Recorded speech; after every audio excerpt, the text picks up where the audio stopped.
Hello, friends. Happy Wednesday to all of you. I gotta say, this actually might be my favorite day of the work week. Wednesdays are so much fun. Thank you so much for joining us today. Today is a special day because Greg is joining me, and we are here for In the Loop, as you know, and we're gonna keep you on top of all things cool tech. That's where Greg comes in place. I'm gonna keep you on top of things business finance that you should be paying attention to. So, we're just here to share positivity. A big welcome to In the Loop with Winnie and Greg. I'm Winnie's son, longtime financial pro, CNBC council member, Forbes contributor, and a few other things. Happy Wednesday. And how are you, Greg? I am doing good. It has been a wild day so far for a Wednesday. There's been a lot going on. Joining a tweet chat hosted by Winnie's son earlier. And hello, everybody. I'm Greg Nibbler. In case you don't know me, longtime tech reporter, podcaster, host of a bunch of different things, but really most excited to be here right now, co-hosting The Loop. And we've got some good tech topics coming up. There's some news that just came out today about how your digital IDs may be actually coming to fruition. And also, I mean, it's The Loop, so I got to talk about a robot and perhaps some video games, some cool stuff coming up. And we're live, so we want to see what you have to say. Drop in your comments. Even if you're watching afterward, drop it under the comment of whatever video you're on. But we're here. Drop in your questions, whatever you want to talk about. And as always, I love how we start the show off with Winnie explaining the world of finances to people like me who are not very good at that. And I get to learn what's going on and know what's important. And it's always so nice of you to share that information with us. Thank you, Greg. It is such a special Wednesday, Greg, because I get to see you multiple times today. I mean, you led that tweet chat like nobody's business. So I was so impressed. And then, of course, now we're doing The Loop on Wednesday, which is so fun. But like I'll tell you, this is like the highlight because unfortunately, the business news site, Greg, kind of is not such good news. The Dow is unfortunately down 354 points. NASDAQ is down 134 points. And currently the S&P is down 48 points as well. So unfortunately, U.S. stock market definitely hurting today because oil prices went up, more inflation concerns. And of course, we're hearing not so good news coming out of Ukraine. And also regarding the pandemic. I know, remember the pandemic? We sort of kind of got a few days where we didn't have to talk about it so often, but looks like we're going to have to start talking about that once again. The other thing is you may have seen this, and this was news that was shared earlier today on CNBC, in fact, that Apple is closing many of their retail, I think all their retail stores in New York City right now because of the rising cases of BA2. Omicron is Omicron's sister or cousin or whatnot, but the pandemic is certainly seeing more effect in New York City. Also, Alaska Airlines is talking about, well, interesting enough, because Omicron seemed to, quiet down a little bit, travel demand has completely peaked. In fact, they're talking about now offering attendants double pay to pick up extra trips this spring and hopefully into summer. So they're anticipating still that travel season will be just as popular as ever before. Curious to see actually how many of you are traveling. Let us know actually in comments if you're still traveling. But yeah, Apple closing stores, New York City, not a good thing. Did you hear about this, Greg?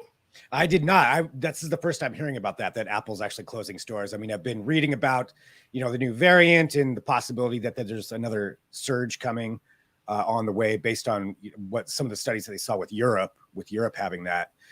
Yeah, I did not know, though, that they're starting to shut some things down. That's what you got to do, I guess, what you have to do. It's funny because I do have some travel booked too on Alaska Airlines coming up here over the next couple of months that I'm going to be going on. So that will be interesting too, to see what the airport's like completely at capacity now, or with that many people traveling and a surge coming. That will be, that makes it a little bit interesting. Maybe we do need, as somebody just mentioned, another shot or whatever it is that has to be done for that. Yeah, it makes me a little bit wary hearing that news.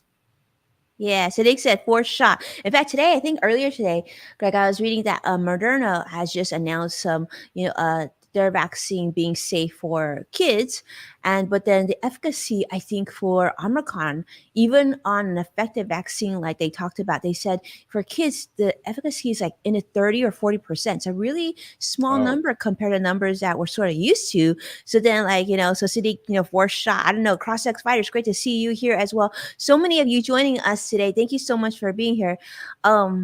I don't know, Greg.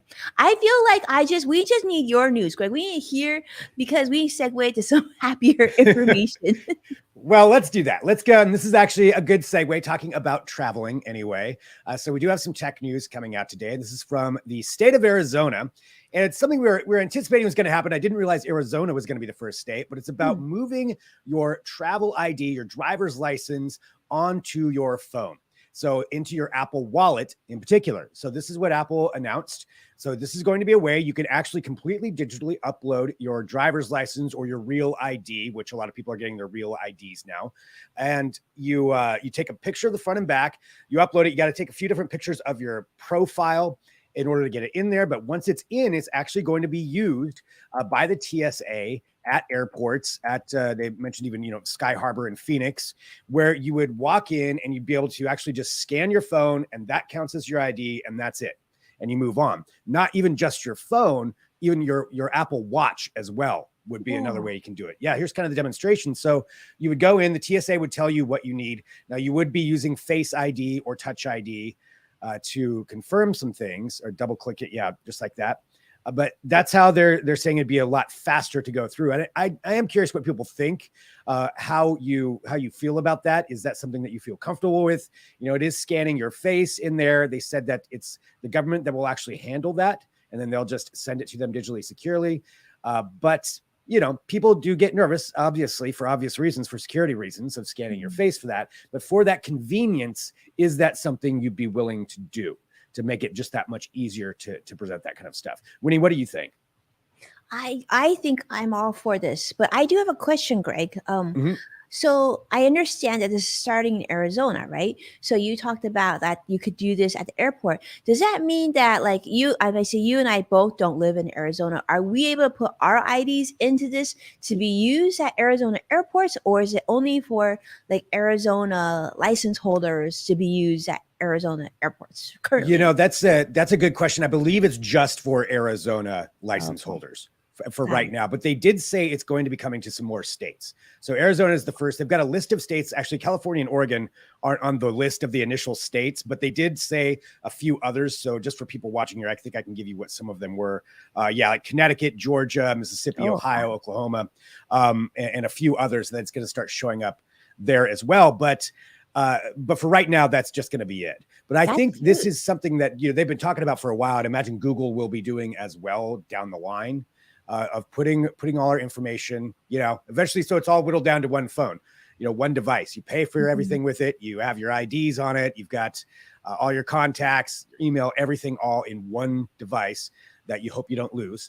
But that's where they're going with this. So yeah, I am interested to see what people think about it. When it does come to the security side of things, security side. Providing that, providing your face and your scan.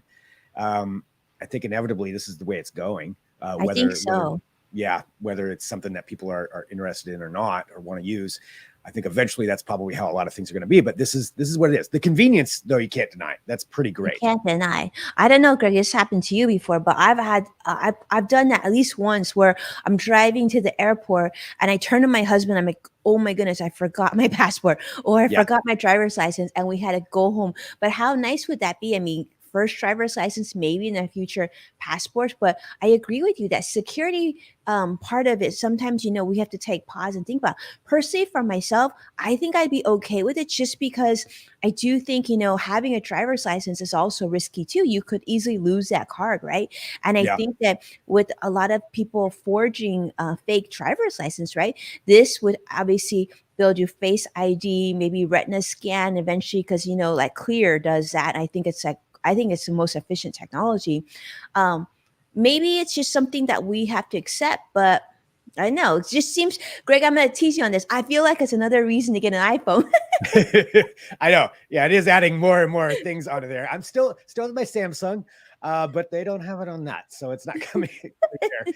So yeah, it's Apple's really incorporating a lot of stuff into their devices, and they're pretty secure with a lot of the info. But this is info being shared back and forth with government agencies. I feel like that's going to give us a little bit of hesitancy until there's more clarity on that.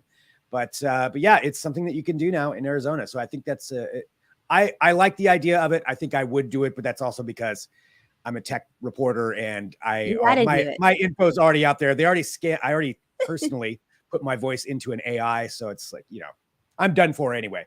So I'll do it. But I have to do it on an iPhone. So that's what we had though coming out from Apple today. Now I got a couple other things here. Just that have happened this week that I wanted to bring up that are kind of fun topics, and I wanted to get people's opinions. So the Game Developers Conference is going on right now, and this is the big event where all of the people that design all your video games or mobile games that you love, they are paying a lot of attention to this because all of those people are going to their own convention. They're taking a look at some of the new technology, and that's what I wanted to showcase partially right here. So there is a game developer called Unity. Actually, this is kind of the game engine, if you will, that a lot of video games are built on, a lot of mobile games are built on. If you've played any kind of mobile game, you probably played one that was built on Unity. So game developers can go use this, create whatever they want. But now we've got a new demo that they put out that's showcasing some of the latest technology and what they're calling a digital human package. So a game developer could go to this and create a digital human for their game. And it's pretty amazing how great the graphics are, or unnerving, depending on how you want to look at it. So this is a demo called Enemies. And you have this woman here who's sitting in a room. Again, all this is completely within a video game. You have all the things kind of happening there. But when you take a look at her, what they're really highlighting is the way and how realistic the skin tones, facial muscles, how the light reflects off of it, how they even got into it like some red, some like blood vessels underneath. That's what they want to show here, is how accurate they've come with this. And also even the hair it's this hair strand technology. And they're showing like how detailed this is. Again, this is a video game. This is not a real person. That's a digital human. And you can tell when but it's still getting so close to where it's going to be really difficult to tell the difference. Wow. That's incredible, Greg. It's so interesting that you mentioned Unity, and CrossX Fighter is saying Unity. I heard of this before. CrossX Fighter, I heard of this before. You know where I heard it? I heard it 2 nights ago. My 10-year-old, when he was about to go to sleep, he told me, "Mommy, I want to create my own game on Unity." And I had to Google what this Unity is. This is, I can't believe that's not a real person, Greg. It almost looks like a movie. Yeah, it does look like a movie. And you can see this kind of technology because you've got Unity. There's also Unreal Engine 5. That's another kind of competing one for a developer platform. But yeah, you could see this being used to make a movie, down the line, just completely making an entire movie within this. And one of the things actually that Unity did, they recently purchased Weta Digital. Weta Digital is it's a technology firm, but also they were the ones behind Lord of the Rings. So a lot of the costumes and a lot of the digital technology behind that. So the CGI. So they have them under their belt now, which is going to add even more to maybe that push into cinematography and different ways to bring that in. But I love this, this kind of video game, seeing it that real. It is strange though. It's strange to see where we're at right now, but that's what they've come up with. Yeah, as Sadiq just said, there's 2 game engines, Unreal and Unity. So that's where most of your games are built on, either this platform or the other one, some version of that. And yeah, so that's the big showcase that they had today or this week. So Greg, I think, this is just proof that like literally if you and I have like bad hair day or like the camera's not working, we can just put up our Unity people up and still pull off this show because, Yeah. I love it. Yeah, that's exactly. We'll just have our own versions created, very realistic. Are you real? Yeah. We can just sit back. I'll just sit back on the couch and talk, but it'll do all the work for me. So yeah, That's then I right. don't have to. You might not even have to do that. You could just Yeah, think it, right? Remember that's you showed true. us other stuff where they had those Yeah, things going into your brain. You're just thinking about what you're saying and it just comes yeah. out. And then I don't have to look at myself and be like, oh, I need a haircut. No, I'll just trim it up, in the program. So it's all taken care of. Always perfect. So yeah, so that's where they're showing though that kind of stuff. And there's some really interesting things coming out of the Game Developers Conference too. So if anybody's interested in where games are going and what these people who are actually make all the games we play, what they're interested in, kind of follow along with that and take a look at what some of the firms are coming up with. So that was some big stuff this week. I've got one more though. And I got to bring another robot. I know last week we had the robot goat that we were talking about. This is a little bit different though. This is an avatar robot.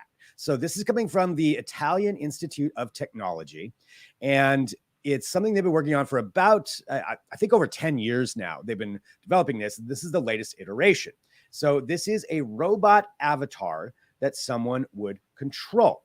So essentially, you have this guy right here, as we're watching this. He's putting on a suit. He's got all kinds of sensors he's going to be attaching to himself that are going to monitor his body movement, the way that he even walks. You've got all of his fingers are going to be monitored by that. And then he's going to have a VR system that he's going to put on. And with that, he is going to be able to control a robot avatar that was about, I think it was 186 kilometers away from him.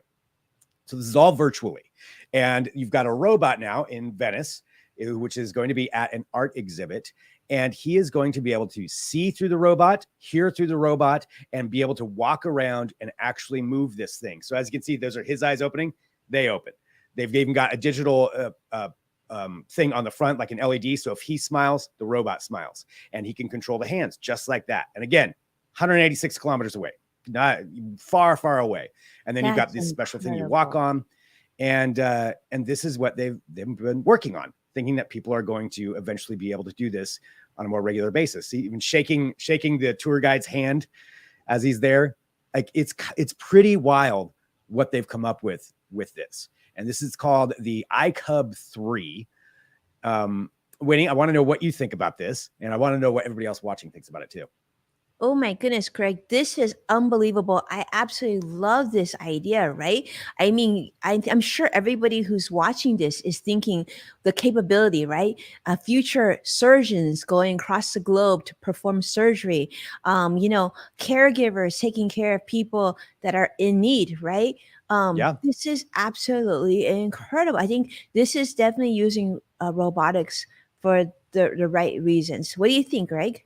Yeah, I agree. All those would be very, very good use cases for it. I think you could also look at it from, robots going into places where it's unsafe for humans to be in there, maybe toxic environments, maybe a nuclear reactor. Nuclear war we're talking about, right? Mm-hmm. Yeah. And you could have all of that. And then nuclear war or nuclear reactors anyway, as far as something like that. But sorry, I was looking at Sadiq's comment too. So you could do that, but there's even people talking about this eventually being something that you could have a robot on the moon and be able to tap into that. And all of a sudden you're walking around on the moon or like a foreign landscape like that. So it's pretty amazing technology to be able to do this, to beam it in and have that ability. I mean, it looks kind of weird when he's standing there like that, but raising his eyebrows, that was it, following exactly what he did, smiling, waving, all of it. Wow. Like Pretty that's like crazy. in-person meta, right? Yeah, exactly. Yeah, that's that combination of the metaverse and reality. Maybe that's where we're going, where we're all going to have our avatars walking around in the real world. Again, further ways that we're not going to be out in the real world. But I think there's some valuable use cases for this. It could be like, imagine, Greg, for example, let's just say, right, let's say you're going camping, right? And your dog is missing you and your dog's hungry. You could go in there, plop in, get the dog food out, pet your dog. Yeah. Like there's definitely we could get really creative with the use case of this. Yeah. And we'll see where it goes. I mean, this isn't something that you can go buy right now. They've been working on it for quite a while, but that's where they're heading with it. And there's other companies that are working on this idea as well. as I mentioned, with the moon side of things, there was even some use cases. I don't want to say which company because I don't remember exactly, but there's some other companies that are working on those kinds of things as well. So, robot avatars could be in our future. That could be the future of robots. At least we're controlling them. For anybody who's worried about the robot takeover, at least this would be humans in control of them. Yeah, as long as the cute humans not crazy. It seems like it could be good. That's true. Maybe you do want the robot in charge. I don't know which is worse. There's got to be that barrier. That's a tough call.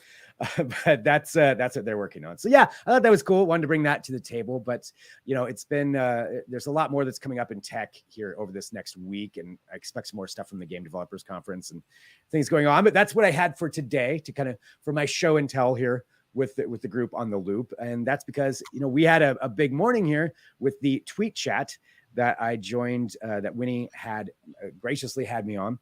And that was a lot of fun, I got to say. And hello to everybody who was able to join that. Oh my goodness, you are amazing, Greg. So yes, Greg and Rich Perry led today's discussion. They were our expert panelists, and it was incredible. And I know, Greg, obviously you've done your podcast for a really long time. How many years has your podcast been in existence? I've been doing one for about 12 years, the same show. And then over that time, I've hosted a lot of different shows for different outlets or brands or companies. That literally thousands of episodes I've hosted, and produced probably another 1,000 for other companies. Another 1,000, which is another thing that I do. Another 1,000, you said? Probably 4,000 that I've hosted myself. 4,000. Another 1,000 that I've produced. That's incredible. Episodes. But that's incredible, Greg. So, because they say 70% of Americans have heard a podcast, and the vast majority of them obviously listen to podcasts. And so, I think that the discussion, many people say, well, it seems like podcasts have been around for a really long time, but they seem to always evolve, Greg. And I know you've been doing this, you said 12 years, that's quite a bit of legacy. I mean, definitely, I feel like you have so much insight on how to make a podcast successful. And also, I think one thing that I loved of your shares today, and along with a lot of the members that came to the tweet chat today. And by the way, I should say that if you miss this tweet chat with Greg, you can definitely jump on Twitter, do a hashtag search for Winnie Sun, that's one word, and you can see all the shares that Greg and everybody else shared. And that way, if you want to join the conversation, you're welcome to. You can, a lot of people go in there and retweet. You're gonna see them replying to Greg throughout the weekend, and you could definitely do that. But Greg, one thing that they talked a lot about today was once you do the interview, which is important, right? You have to prepare. One thing that I've learned from you really well is the importance of how to script a show, right? And how to bracket those things out. But also, you talked about making sure that information is condensed. But then you also mentioned that after the show is done, a lot of the heavy lifting happens at that point. Do you want to talk about that? Yeah, well, it's just about how to get your show out there and how to get it seen by more people, or listened to by more people, really. And so one of the things, that I always kind of think about is you've done this, you created your podcast, it sounds great, but you need people to listen to it. So some different things that you can do to help promote that. I am also an advocate, especially now, and this is one of the things I've seen over the course of the many years I've been in podcasting, because I started out in radio, and then even podcasting within radio when that was a brand new medium, and even radio people didn't quite know how that worked. To now, video is such a key component, I feel like. Even if you're not putting out a video podcast, in addition to your audio podcast, I think video is a great way to add on to that, because you can take video clips, put those up, helps promote it. But even if you're not doing video, making something out of your audio. And there's a lot of really great tools out there to do that. But putting up little snippets, you just did the show. You know what, say 3 or 4 great moments are from your show. Things that are, say, 30 seconds or less. Let's go with that range. It could be a little longer, it could be shorter, but 30 seconds for an average. And put that up to entice people to listen to your show. Find that really great moment that maybe even gives a little bit of a cliffhanger, and put that up there. And then people will check that out. They'll be like, well, now I want to hear the rest of the story. I want to hear the rest of what they're talking about, and go download. It's just some of the little things that you can do, because just doing the show sometimes isn't enough. Sometimes it is if you've got a really successful show already. But if you want to build more, that's a great way to do it, is putting up snippets, teasers, getting people interested in it, even posting those on social media.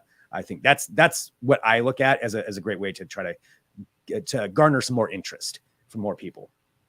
That's brilliant. The cliffhanger part, that was brilliant, Greg. So true. Someone had Yeah. mentioned like sharing bloopers or sharing something funny. I think one of the Yeah. chat participants like share funny content. And then another person said, make sure you get right to the point, make it tight and don't go on and on.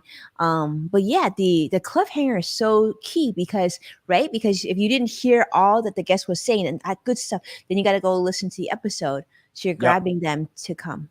Really Yeah. smart. Mm-hmm. Yeah. I mean, and it does depend on what kind of show you're doing too. I think, there's some general blanket rules that are good ideas, but also it can tailor to the type of show that you're doing. If it's more business oriented, clean, concise, to the point really is good. If it's a comedy show, well, that's different. That's a whole different kind of animal on what you're doing there. That's more personality driven. So maybe you do want to go on for a while talking about things. But yeah, knowing what your show is before you start and what you're trying to accomplish, I think is really important and can help guide you so well going further down. It'll help you create your playbook, knowing what kind of show you're doing. Yeah, well, Greg, you've been doing this for 12 years. Has there anything that you've done through podcasting that surprised you? Like, was there something that you didn't expect? And like, I'm curious because I'm sure a lot of people some people think doing a podcast is really easy, which it isn't, right? And then some people think doing a podcast is really hard, which it kind of, but isn't completely that hard either. So Yeah. I'm curious to hear your thoughts on this. 12 years, anything that really surprised you about podcasting? Whew. I think starting way back then, there weren't a whole lot. I mean, there were definitely podcasts out, but there weren't a ton of them.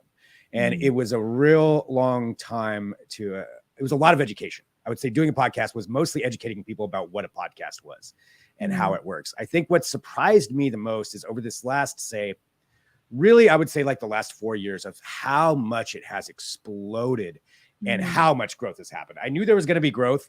I knew it was going to be a big thing. That's why I was in it in the beginning, but I didn't realize how big. And I think I don't know where we want to go with this, but one of the things that I think surprised me the most is how much like big companies are getting involved, like Spotify buying up all the independent podcast producers. You've got them, you've got Amazon, everybody's trying to compete in that, and just how big of an economic vehicle podcasts have become, because they really are.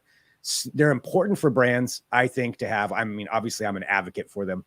They're important for businesses to have. They're important for a lot of reasons, but I think that's the thing that surprised me is how big the growth has been in just that really short amount of time. Amazing. I know you do this with a lot of companies and help a lot of brands with this. So I'm sure, they probably see there's so much value, right, in getting the word out. So that's really cool, Greg. I mean, thank you so much for coming on the Tweet Chat. One of the reasons that we keep doing this Tweet Chat, we just crossed over our 6-year anniversary, is because we get to highlight experts like yourself that are so generous with their time and teaching us about a topic, thinking about it from a productivity standpoint, business standpoint, entrepreneur, and how we can grow and really develop other avenues of like success or business or income and all that good stuff. So thank you, Greg, so much for doing that. I know that I've gotten so much feedback about how much they love your content, how much they enjoy getting to know you even better. Because I know I just had a Zoom call recently, and they just were raving about you. So thank you, Greg, for all that you do. Well, thank you so much. That was such an honor to be a part of it. And my gosh, Winnie, how you managed those tweet chats, it was almost overwhelming. I'm like, oh my gosh, there's so many people on here and I want to reply to everybody. I don't know how to do it. I got overwhelmed. So I'm gonna go back and reply to some things myself and really read through all the comments, because everybody had great ideas. There were some really great ideas in there. Some that SEO I learned stuff too. It was really good. Yeah. I mean, it was fantastic. So that was a lot of fun. I really appreciate everybody joining in. Everyone was so nice too. Well, hopefully we have you back again soon because I know that we really enjoyed that conversation. And yeah, absolutely. So I see so many of our friends here. Definitely jump on. Go on Twitter, do a quick search for hashtag Winnie Sun. You're gonna see a bunch of tweets coming from Greg, and so many. And Rich Perry, who is also on the panel, he also shared. Rich also publishes a very popular podcast. John Lim, he couldn't make today. He was supposed to be on our panel as well. You want to definitely give him a follow as well. He does a great job with repurposing and really getting the word out about his podcast. And so they definitely highlighted. And I'm really a student here. I'm taking a lot of notes. My goal is to package a lot of the content that we learned today, and that way we can go ahead and share that out with all of you. But yeah, 12 years that Greg has been doing this is absolutely incredible. And not only that, before that, he was in radio. So you can see how it's kind of transitioned. Biggest difference, Greg, radio versus your podcast. What do you think? Oh, biggest difference from broadcast radio is the complete freedom to do whatever you want. And that can be a good thing and a bad thing. I mean, I would say going back to broadcast radio, and anybody who's been in radio knows this, you've got a program director. You can say some things, you can talk about some things, you can be told not to talk about other things. There was one point I was on a show called The Rick Emerson Show, and we were told not to talk about books because people are going to think books are boring. So, you don't have that kind of that's a true story. So you don't have that kind of overriding somebody telling you what to do. It gives you all that freedom. But with that, there's also a lot more responsibility, because when you're starting a podcast, and especially if you don't have a whole team with you, you're not only the engineer, you're the editor, you're the host, you're the writer, you're the marketing, your promotions, you're all of it. And so that's a lot to take on if you really want to really get into it. But it's also a lot of fun. It's so much fun learning all of those things. And then eventually, you can have other people help out with all of that. But I think that's the two biggest differences. Radio, a lot less freedom, but also a lot more help. Podcasting, tons of freedom, but you're your own help or reaching out to other people. Amazing. Hopefully that was inspiring for all of you listening. Hopefully that was helpful. And thank you so much, Greg, for coming on that. But yeah, this has been so much fun. And I guess we're going to come back, Greg, next week. Yeah, sounds great. Absolutely. And thanks to everybody who's joining, and keep on sending in questions, comments, whatever you want to talk about, whether it's tech or about podcasts. Happy to answer or help in any way that I can. And as always, it's just really great being here with everybody watching, and with you, Winnie, here for the loop. It's so much fun. Thank you so much. Thank you so much, friends. And thank you so much, Greg, for being here. Super, super awesome. And definitely, yeah, check out Greg's podcast. And I have a brand new podcast called The Yes Factor as well. So we would love to see what you think of that. And of course, like Greg said, questions, comments, bring it. With that, we'll see you guys next week then. Take care, everybody. Bye.